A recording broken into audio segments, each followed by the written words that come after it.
Have you ever had to walk away from a toxic family member? No names, just yes or no. After forgetting my birthday for the 5th year in a row, Mom showed up with a cake. Homemade. Said it was just for me. I smiled and handed the first slice to Eli, the cousin she raised like a son. He took one bite, grinned, then turned pale. Seconds later, he was puking into the sink. She glanced at me. I was already wiping my fork. You ever get so invisible in your own family, you start to wonder if maybe you're the crazy one? Like maybe you're making it up, exaggerating, being too sensitive? But then it happens again, not with fireworks, not with insults or slaps, just silence, just being skipped over like your background furniture, and you realize, no, it's not in your head. It's just your life. Your mother just doesn't see you. My name's Danielle. I'm 42. I work in accounting, which sounds about as boring as my social life is. I don't have kids, never got married, and live about 20 minutes from my childhood home, which is somehow still closer than I should. Most weeks, I see my mom once, maybe twice. We'll exchange pleasantries, mostly small talk. She'll ask how work is, and then cut herself off to tell me about Eli, how he's renovating his kitchen, or how his son's in soccer now, or how he's such a good boy, still calling her every night. And I'll just nod, pretending I'm not used to that bitter lump settling in the back of my throat. I didn't always resent Eli. When we were kids, he was quiet and nervous, especially after his mom died. I remember watching him cling to my mom's leg, his lip trembling, asking if he could stay. And she didn't hesitate. She pulled him in, made a room for him, called him family, which he was. But slowly, quietly, it stopped feeling like we were cousins. It felt like I was the leftover. He was the son she never had. The son she wanted. I became the roommate. The afterthought.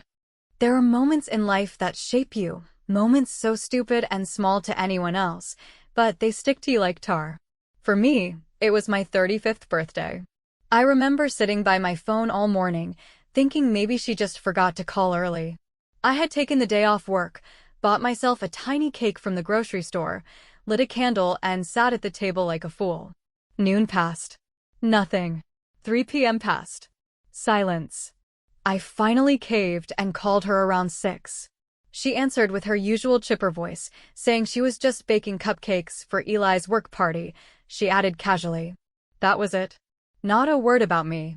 I hung up, put the candle out, and poured myself a second glass of wine, wondering why it still hurt after all these years. Every year since then, it's been the same. No card. No voicemail. Not even a text. Just absence.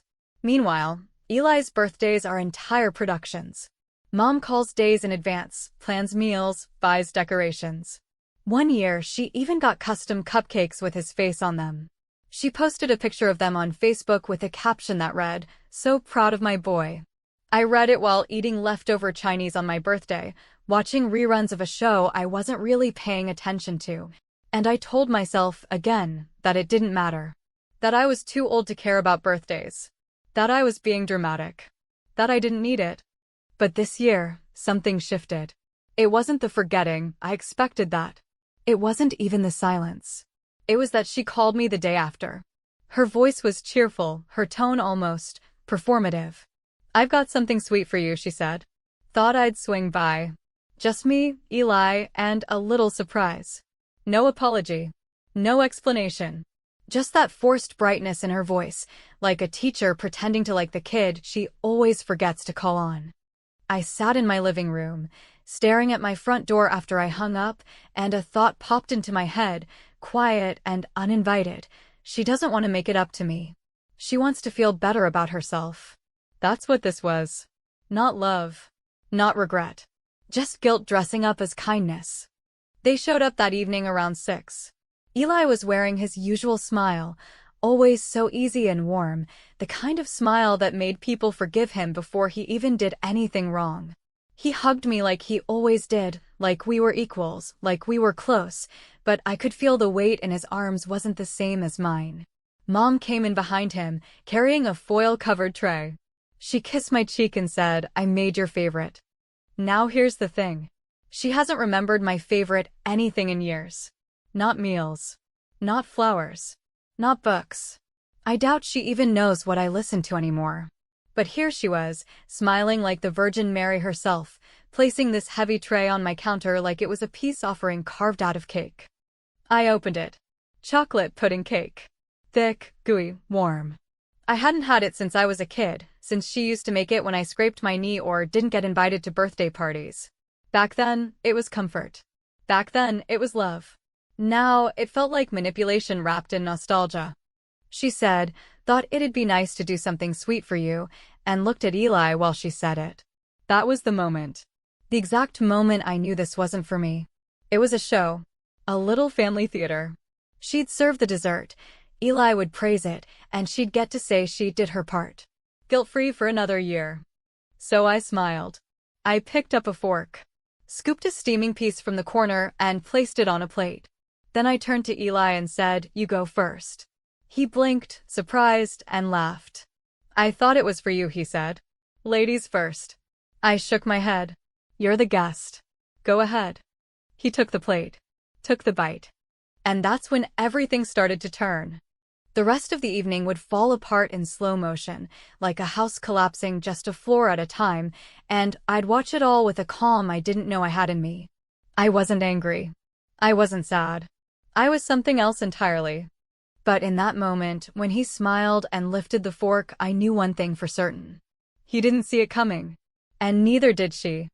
There's a particular kind of silence that fills a room when someone you love is pretending, not the ordinary, everyday kind of pretending we all do to keep conversations light or to avoid conflict, but the heavy, sticky kind, the one where you know, deep down in your bones, that the moment is fake and hollow and built out of guilt stacked on top of habit. That was the silence sitting between my mother and me at the kitchen table while Eli, golden boy that he always was, helped himself to a second slice of the cake she had allegedly made, just for me. Humming some tune under his breath like we were all part of a sitcom family where problems got solved in under 30 minutes and nobody ever went to bed angry. But I wasn't humming. I was watching. Every movement he made, the way he scraped the edge of the pan to get the corner piece, the way he winked at my mom like they were sharing an inside joke, it all felt like being slapped softly, politely, with a glove you couldn't grab and rip apart, because they'd both act like you were crazy for thinking it was anything but affection. When Eli and I were kids, back when we both still had milk teeth and scraped knees, I was the one who let him copy my math homework, who taught him how to ride a bike and didn't laugh when he cried after falling into a rose bush. I remember once, when we were around 10, I gave him my last popsicle on a sweltering July day because he had thrown his on the driveway by accident, and he looked up at me with those round eyes and said, "Thanks, Danny. You're the best cousin ever." And back then, I believed him. I really did. But then his mom, my mom's sister, died in that freak accident, and everything changed. He came to live with us, which made sense, I guess, but what didn't make sense was how quickly he stopped calling my mom Auntie Claire and started calling her Ma, and how she never corrected him, how she just smiled like it was the most natural thing in the world. At first, I didn't mind. I figured he needed love. He needed safety. But then came the double standards. He got out of chores because he was still adjusting. He got new clothes when I wore hand-me-downs from cousins I didn't even like. When he spilled grape juice on the carpet, it was just an accident, but when I forgot to rinse my cereal bowl, she'd scold me for being lazy. And as the years passed, it only grew worse. He got a car for graduation, used, but still nicer than anything I had, while I was told to get a part-time job if I wanted gas money. And all of that I buried year after year, with a tight smile and a patient nod, because I kept telling myself that love isn't finite, that just because she gave him more didn't mean she loved me less. But deep down, I knew better. Now, as I watched him devour the second slice of the cake she supposedly made to celebrate me, I felt something sharp and cold unravel inside me. It wasn't anger, not the explosive kind anyway. It was the sort of anger that simmers low for so long it turns into a kind of clarity, like staring at something blurry for years and suddenly putting on glasses. Because as she sat there, watching him eat with that tired, proud smile, the same one she wore at his college graduation, the same one she used when she told the church ladies that he was like her second chance at motherhood. I realized she didn't even notice I hadn't taken a single bite. Not once did she say, "What do you think, Danielle?" Not once did she ask if it tasted the way I remembered. Because she wasn't feeding me. She was feeding the guilt. She was feeding the image. So I leaned back in my chair, pretending to be relaxed, and asked Eli how work was going, even though I already knew from my mom's constant updates. He smiled and launched into a story about some client who had no idea how taxes worked, and my mom laughed like it was the funniest thing she'd heard all month. Meanwhile, I studied her face, looking for something, remorse, perhaps, or even pride that I hadn't made a scene, but there was nothing. Just contentment. As if the very act of being here, in this room, beside her two children, because let's be honest, that's how she saw it, had balanced the scales she didn't even acknowledge existed. The cake sat on the table between us like a symbol of everything I had buried. Every unspoken slight, every forgotten milestone, every holiday where I had shown up with a gift and left with nothing but a paper plate of leftovers. And as Eli reached for his third piece, I smiled so sweetly it almost hurt. I didn't need to stop him. I didn't need to say a word. Because what I'd done the night before, in the quiet of my kitchen, was already unfolding. I hadn't poisoned him, nothing that dramatic or criminal. But I had gone into my pantry and found a little glass jar with the powder my mom had insisted we keep for years, for old family recipes. Dried crushed hazelnuts. Innocent enough, unless, of course, you were someone like Eli, who developed a mild but very uncomfortable sensitivity to them in adulthood. Not deadly, not even dangerous, just unpleasant enough to make you vomit, to get lightheaded, to feel like your gut had turned on itself. I mixed just enough into the chocolate sauce before baking. Not too much. Just enough. And when I handed him that first plate, when I insisted that he try it first, I was careful to cut the piece from the side where I knew the nuts had clustered most. My mother didn't notice. She was too busy basking in the glow of her little family moment. Eli didn't notice. He was too busy being adored. I noticed. I noticed everything. The way she looked at him when he said, "This is amazing, Ma." The way she nodded like she'd finally done something right. The way she glanced at me, expecting praise. But I just smiled. Because I knew what came next. And I was ready for it. There's a specific kind of satisfaction, low, slow, and almost terrifyingly quiet, that blooms in your chest when you watch something you orchestrated unfold exactly as planned. Not because you wanted to see someone suffer, but because, for once, you wanted the world around you to feel even a fraction of the chaos you've carried inside for years without a name or a witness. And as I sat at that kitchen table, sipping lukewarm coffee that neither of them had bothered to offer me fresh, watching Eli's expression falter mid-sentence, the muscles in his jaw twitching, his forehead beginning to crease with the confusion of a body suddenly unsure of itself, I felt that bloom stretch through my ribs like a vine slowly coming to life in a long-abandoned greenhouse.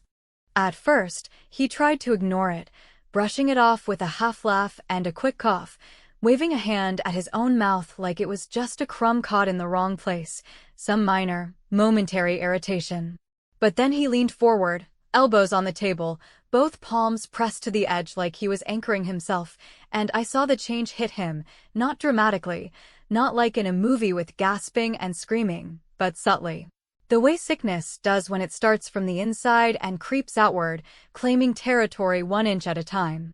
His smile faded, not instantly, but in slow degrees, like a light being dimmed, and he looked up, his eyes slightly watery, blinking too fast. Mouth parted like he wanted to say something, but wasn't quite sure what words were appropriate for this strange new sensation washing over him. My mother noticed then, not immediately concerned, but alert, that old maternal muscle twitching like a reflex she only seemed to engage when Eli was involved. She leaned closer, eyes narrowing, lips pursed, and asked, "You all right, honey?" Her voice was soft, almost indulgent, as if she thought he was being dramatic or perhaps just tired. Eli opened his mouth again, made a small noise, not quite a word, not quite a grunt, and stood up too quickly, bumping the table with his thigh and almost knocking over the butter dish, which I caught without flinching. He held his stomach, turned without a word, and stumbled, toward the sink, gripping the counter edge like it might pull him back into balance.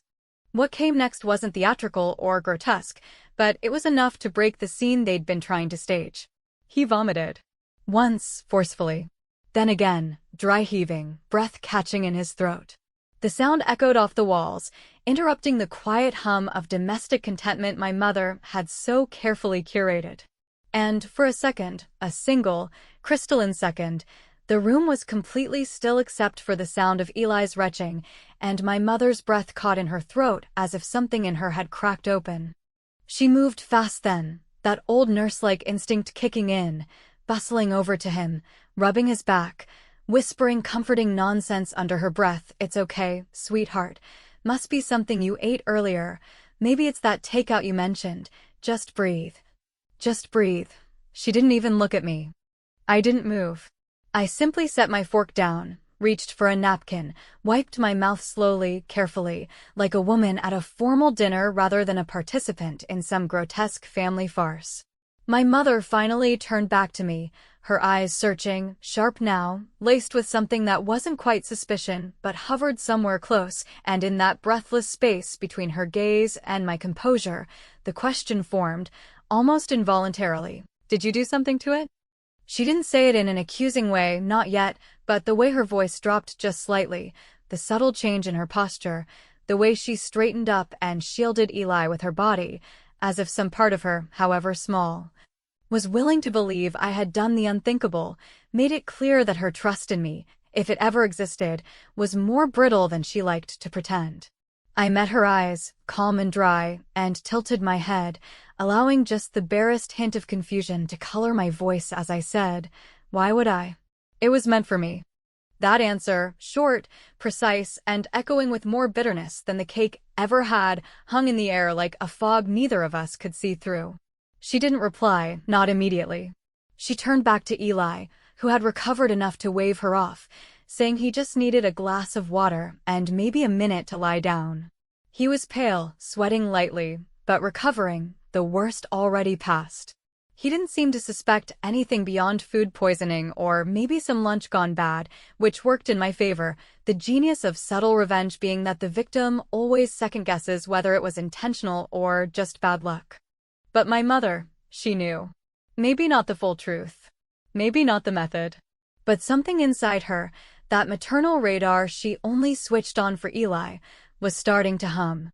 And for the first time in years, she didn't know how to look at me. I stood, slowly, and began clearing the plates, stacking them neatly, not because it was expected, but because I wanted the scene to feel finished, like a curtain had been drawn. My mother hovered, unsure whether to follow me, to press, to question, but ultimately stayed by Eli's side, as she always had, her hand on his shoulder, her voice low and soothing. I washed the dishes one by one, not saying a word, listening to the sound of water hitting ceramic, letting the quiet settle into something heavy and undeniable. When I turned around, Eli had gone to lie down on the couch, eyes closed, hand on his chest. My mother was standing in the doorway, arms crossed now, no longer nurturing but guarded. "You're quiet," she said. "I'm just thinking," I replied. "About what?" I dried my hands and looked her dead in the eye, the kind of look you give someone when you know the truth and you're daring them to admit it first. "About birthdays," I said simply.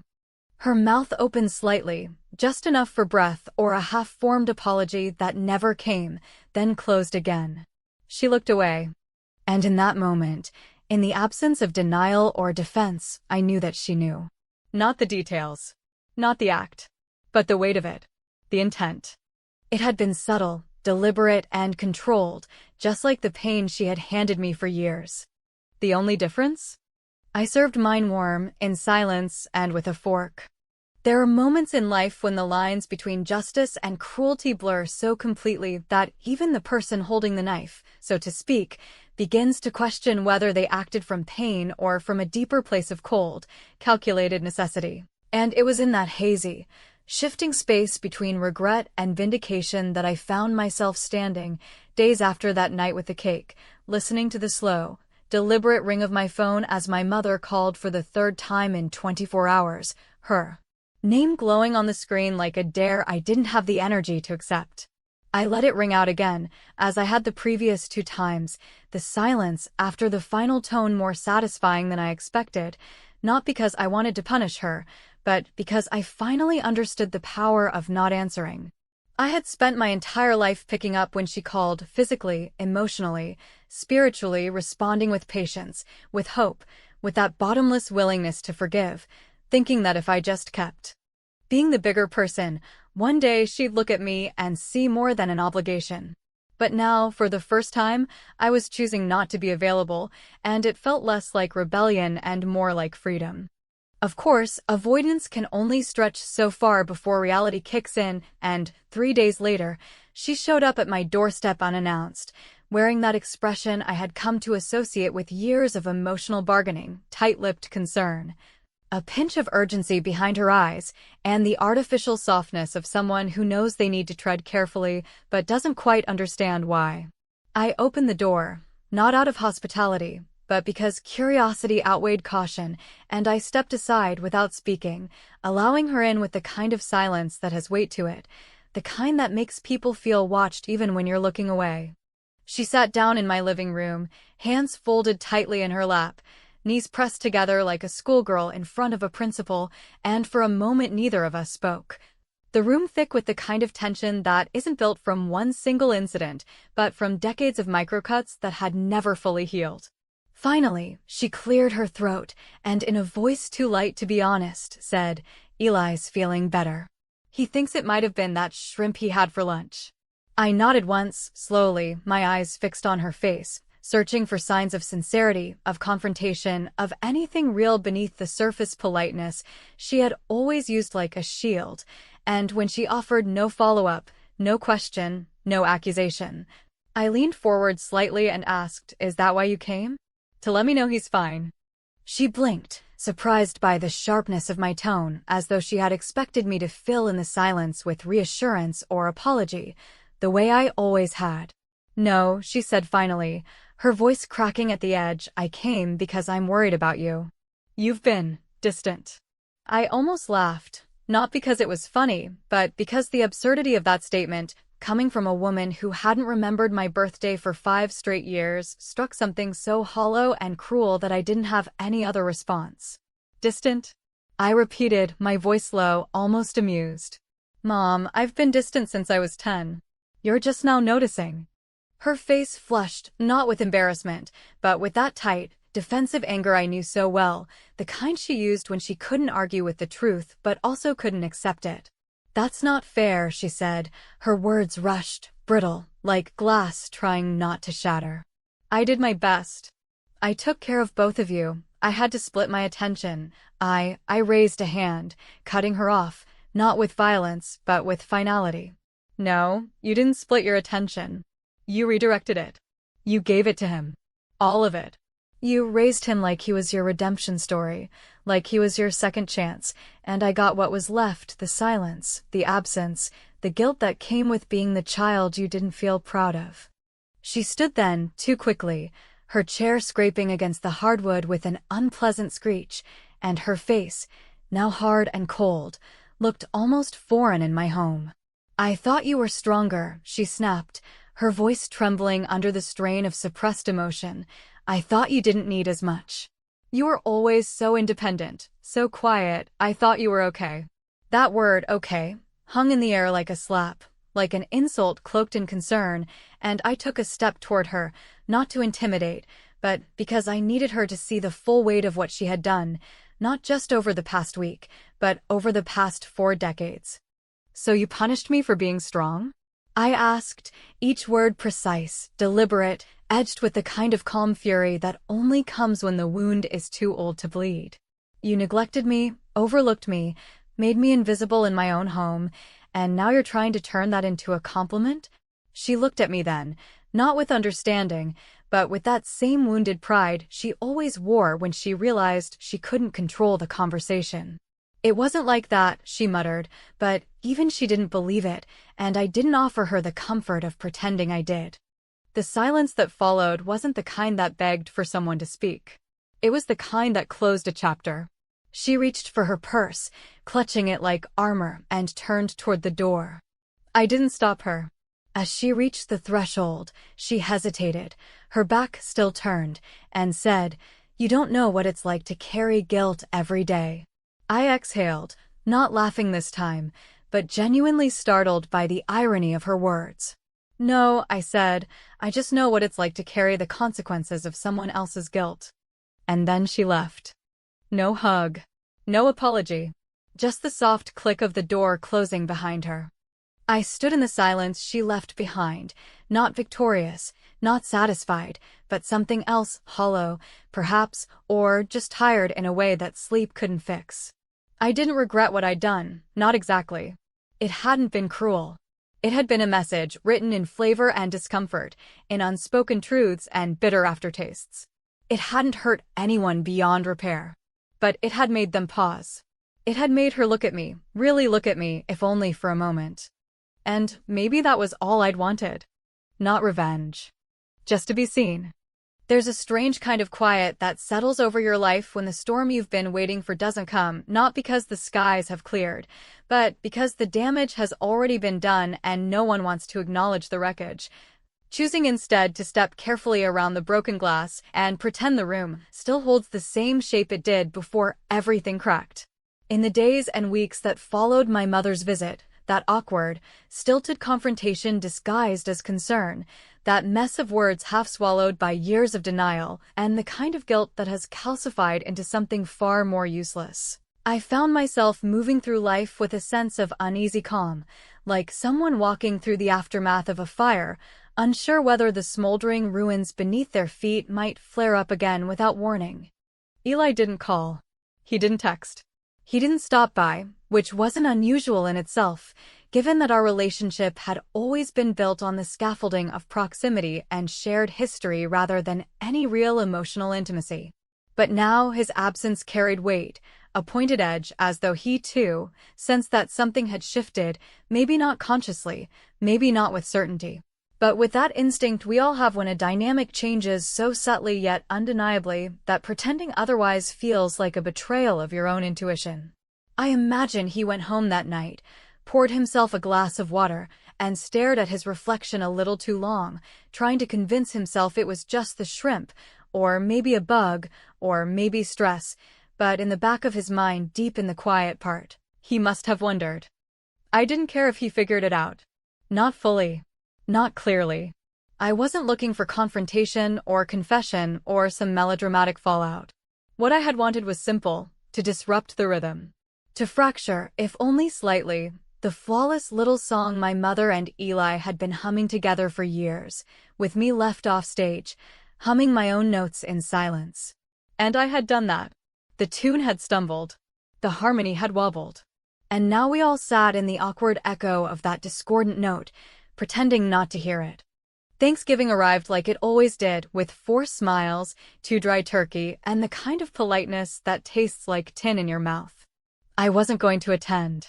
I had half decided to stay home, order Chinese food, and spend the day watching crime documentaries, but something inside me, call it curiosity, call it a masochistic impulse, pulled me toward the gathering.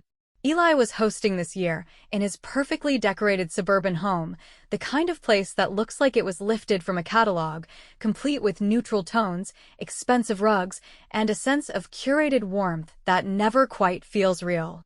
When I arrived, my mother greeted me at the door with a kind of brightness that was so obviously rehearsed it felt insulting. She kissed my cheek, complimented my scarf, and ushered me inside like nothing had happened, as if we hadn't had a conversation weeks earlier that ended with her walking out of my house without looking back. Eli was friendly in that bland, distant way that only people who suspect you might be hiding something can manage, polite, generous, but careful not to let the warmth rise above a simmer. The table was set for 12, a mix of extended relatives and a couple of Eli's friends, all chatting with the ease of people who believe they are safe from conflict, who live lives where family gatherings are opportunities for connection, not reminders of buried resentments. I took my seat near the end of the table, next to an empty chair that remained vacant throughout the meal, almost like the universe had decided to give me space, a buffer zone between me and the performance unfolding across the dishes. Dinner passed in a blur of half-hearted conversation, overcooked green beans, and too sweet yams. My mother spent most of the meal talking to Eli's girlfriend, who hung on her every word with that earnest need to be liked, and I let them talk, content to observe. Letting their words wash over me like a language I used to understand, but no longer felt compelled to speak. And then, as dessert approached, something subtle shifted. My mother stood up, her movements precise and practiced, and with a smile that stretched just a little too wide, announced that she had brought something special. A little family tradition, she said, her eyes flicking briefly in my direction, just long enough to register. She disappeared into the kitchen and returned with a pie, pecan, beautifully golden, the crust perfectly crimped, the filling glistening under the dining room light like lacquered wood. She set it down in the center of the table, removed the cover with a flourish, and handed Eli the knife. It was a moment that could have meant nothing, just another slice of dessert passed between relatives, but to me, it was a loaded gesture, a small ceremony with echoes of that night weeks ago when I had handed Eli the first bite, the fork gleaming in my hand like a quiet act of defiance. And now, here she was, returning the favor, reclaiming control, as if to say, we're even now, without ever using the words. Eli cut the first piece, served himself, and took a bite. Nothing happened. He chewed, nodded, and smiled. The room resumed its murmur of conversation. Plates clinked. Someone laughed. My mother sat down beside him, folding her hands in her lap with quiet satisfaction, and for a second, I thought the whole thing had been in my head. That maybe I had imagined the look. Maybe this really was just a pie. But then I laughed. Quietly at first, then a bit louder, not hysterical, not deranged, just amused in a way that made a few heads turn. Eli looked at me, his expression cautious. My mother stiffened. I shook my head, still smiling, and said nothing. There was nothing to say. Because the truth was, it didn't matter whether she had put anything in the pie. The power wasn't in the act anymore. It was in the uncertainty. The hesitation. The knowledge that she had to wonder if I'd still play the same game. That he had to hesitate, just for a second, before swallowing. They would never look at me the same again, not with pity, not with dismissal, not with that dull-eyed indifference that comes from believing someone will never fight back. They had felt the tremor. And whether or not they believed it was an earthquake didn't matter. As I sipped my wine and watched them, I felt something cold and clean settle in my chest, not joy, not triumph, but the stillness that comes when you've done what needed to be done, when the scale, no matter how slightly, has shifted in your favor. People think revenge is a moment, a singular act, a sharp and satisfying strike, but it isn't. It's a decision you keep making, quietly, each time you sit across from the people who wounded you and smile anyway. It's not about hurting them. It's about reminding them that you saw it, you felt it, you remember. That they don't get to pretend it didn't happen. Not anymore. And maybe, just maybe, it's about reminding yourself that you were never invisible. You were just waiting for the right moment to be seen. You ever do something petty, something quiet and calculated and just a little bit ugly, and wonder if that was the only real moment you've ever felt alive? Because I do. Every time I think about that cake. Every time I see her eyes shift when I smile too long. Every time I pick up a fork.